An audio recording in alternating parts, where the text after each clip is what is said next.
শনিবার মধ্যরাতে বাংলাদেশের সীমান্তবর্তী পশ্চিমবঙ্গের বনগাঁও এলাকা থেকে হাদি হত্যার প্রধান আসামি ফয়সাল করিম মাসুদ ও তার সহযোগী আলমগীর হোসেনকে আটক করা হয়। পুলিশ জানিয়েছে, তারা সুযোগে আবার বাংলাদেশে প্রবেশের উদ্দেশ্যে সীমান্তে আশ্রয় নিয়েছিল। পশ্চিমবঙ্গের স্পেশাল টাস্ক ফোর্স আরও জানিয়েছে, হাদি হত্যায় ঢাকা মহানগর গোয়েন্দা পুলিশের চার্জশিটে এই দুইজনকে মূল অভিযুক্ত হিসেবে চিহ্নিত করা হয়েছিল। জিজ্ঞাসাবাদের পর জানা যায়, হাদি হত্যার পর অভিযুক্ত দুজন অবৈধভাবে মেঘালয়ের সীমান্ত দিয়ে ভারতে প্রবেশ করেন। আটকের পর তাদের বিরুদ্ধে একটি মামলা দায়ের করে আদালতে হাজির করে রিমান্ড চাওয়া হয়। মামলার তদন্তের স্বার্থে রিমান্ড মঞ্জুর করেন আদালত।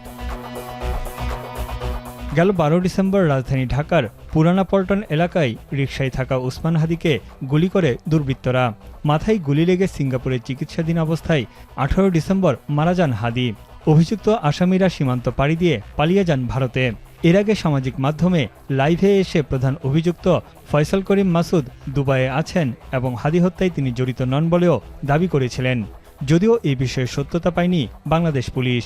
আসামিদের বাংলাদেশে ফিরিয়ে আনার প্রক্রিয়া শুরু হয়েছে বলে জানা গেছে। তানভীর চনি, এখন বিশ্ব। 72 ঘন্টা ময়েশ্চার লক সমৃদ্ধ লিলি বডি ওয়াশ শিয়া বাটারের গুডনেস স্কিন রিপেয়ার করে রাখে সফট ও গ্লোয়িং।